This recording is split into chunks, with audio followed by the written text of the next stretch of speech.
Nesse vídeo eu vou estar mostrando para vocês como baixar Red Magic Game Space aí no seu celular. Então primeiro de tudo aí, inscreva-se no canal, curte o vídeo, ativa o sininho e veja o vídeo até o final para você não ficar aí com nenhuma dúvida. Então sem muita enrolação, bora lá pro vídeo. Aqui no seu celular, primeiro de tudo, você vai estar entrando dentro do seu navegador aí do Chrome. Então você vai estar procurando aqui no seu menu de aplicativos o Chrome. Depois de encontrado, você vai estar entrando aqui dentro do seu navegador do Chrome. E aqui dentro do seu navegador do Chrome, você vai estar vindo aqui em pesquise no Google. E aqui você vai estar digitando por Red Magic Game Space. Feito isso, você vem aqui em pesquisar e aqui você vai estar clicando exatamente aqui nesse link. Então você vai estar procurando esse link aqui, correto? E vai estar clicando nele. Depois de clicado, você vai estar descendo aqui, correto? E vai estar procurando aqui pela opção Download APK. Você vai estar procurando aqui a opção Download APK, ó. Clicou aqui, vem aqui em Download APK e agora você vem aqui em fazer download mesmo assim.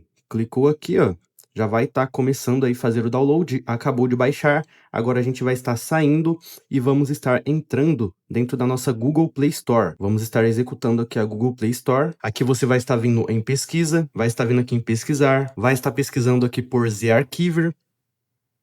E aqui você vai estar baixando esse aplicativo aqui, ó, o ZArchiver. Depois de baixado, você vai estar entrando aí dentro do seu ZArchiver. Agora você vai estar vindo aqui em Downloads. E aqui dentro de Downloads, você vai estar procurando por GameSpace Red Magic. Esse aplicativo aqui, ó, você vai estar clicando em cima dele.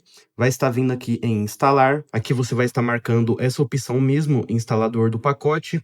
Vem aqui em só uma vez. E agora a gente vem aqui em instalar o GameSpace. Se aparecer aqui essa opção, você vem aqui em mais detalhes e vem aqui em instalar assim mesmo. Aqui está pedindo uma digital, coloquei e pronto, é só a gente aguardar aí instalar. Depois de instalado, agora a gente vai estar saindo e entrando na nossa Google Play Store. Então você vem aqui em concluir, sai aqui do ZArchiver, vem na nossa Google Play Store e aqui a gente vai estar procurando aí pelo aplicativo Active Launcher. Vai estar procurando por Active Launcher, vai estar baixando e instalando esse aplicativo aqui, ó, Active Launcher. Depois de baixado e instalado, você vem aqui em abrir. Aqui você vem em cancelar.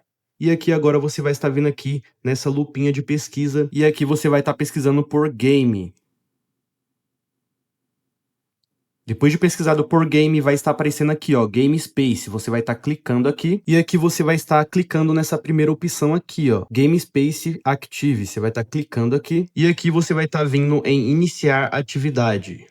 Feito isso, o aplicativo aí já vai estar rodando aí no seu celular, arrastando aqui para o lado, perceba aí que o aplicativo já executou. E agora a gente vai estar voltando, vamos estar voltando aqui no Active Launcher, e aqui agora a gente vai estar vindo aqui em criar atalho. Vem aqui em adicionar, e agora quando você quiser entrar aí no seu Red Magic Game Space, já vai ter o ícone aqui na sua tela inicial, para você executar aí o Red Magic. Então esse daí foi o vídeo, se inscreva-se no canal, até o próximo vídeo e fui!